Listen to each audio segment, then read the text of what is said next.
I'm just sitting here on a Saturday night eating my chewy Chips Ahoy chocolate chip cookies, admiring your golf swing. Everything looks real good.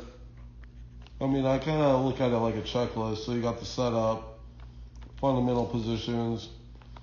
You might be leaning a little bit more too much towards your toes, which you want that line from the back of your armpit. Sorry, my fingers are fat. Getting fatter because I'm sitting here eating Chips Ahoy. But you want that line to go straight down from the back of your armpit, front of your kneecap, through the middle, front part of your shoelaces. So you can see you're more towards your toes.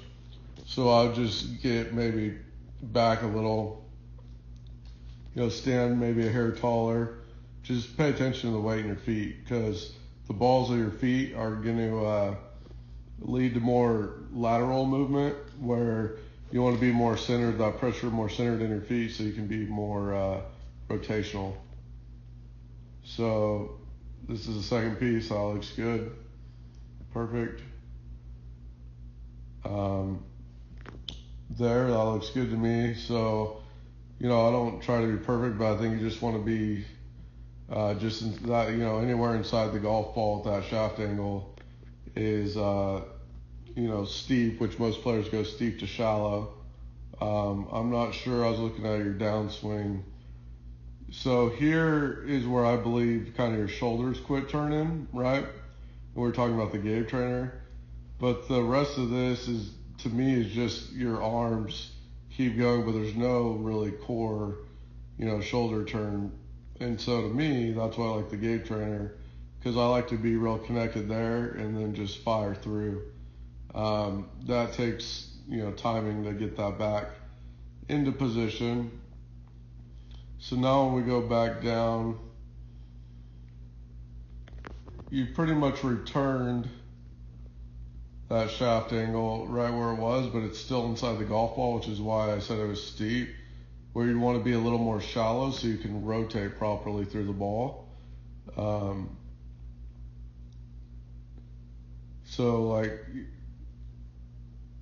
That just is a hair too steep for me, so it looks to me like you might slide more than pivot and turn.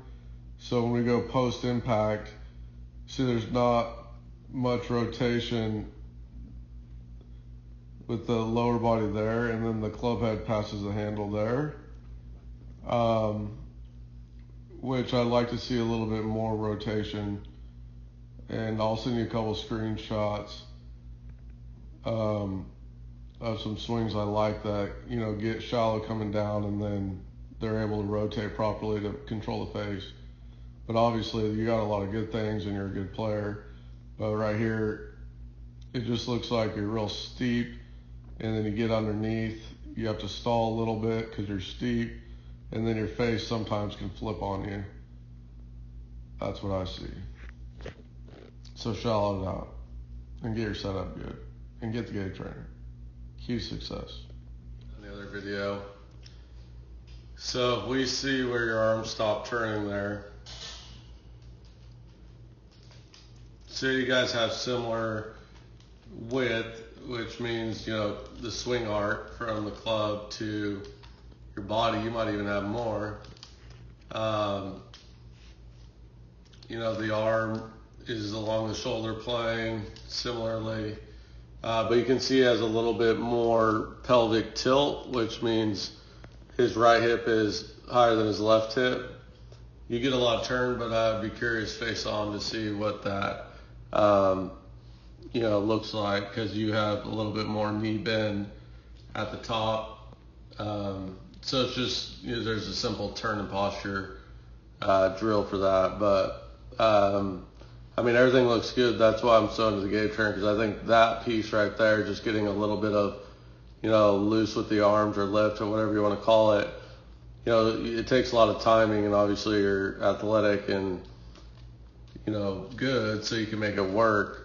But, so now if we compare that steepness coming down, and I say most are, pretty shallow, because it allows you to rotate better through the ball.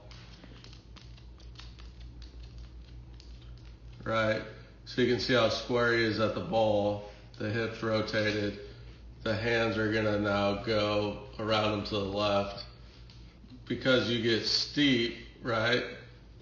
And so you're kind of steep from the inside is what I would guess. You know, the club head's there inside the hands, but then it's real steep inside. So you're gonna stick it face open, boom, it goes kind of push right. Or the second option is, you know, you get a little stall flip going there where the club head runs away from you, where you can see his is just going to keep handle going left. Look how rotated he is. You're just kind of, I would guess, kind of sliding and flipping and trying to time it up. I mean, it's not nearly as bad as mine, but that's the difference between these little bastards over here freaking hitting it far and straight is they control the club face so well and they shallow it coming down so they can rotate so well to hit it hard and control the club face. Yours is really, don't get me wrong, but I think it all starts just back at the setup. The simple fixes is get that setup, you know, a little bit more in the center of your feet. You got to feel unathletic. It's opposite of what I was taught, but you don't want to be out on your toes. Keep that width at the top, and then I would try to shallow the club like Daleate does so you can rotate. And who knows, you might even hit it as far as I do one day, but you'll be a worse ball striker, or better, or you might just be perfect, I guess, according to Wes after that. So you might have to dump it a little there too because you're inside and steep. But set up with the top, shallow it coming down, rotate that hip, eliminate the slide, and then that club head won't pass the hands right there.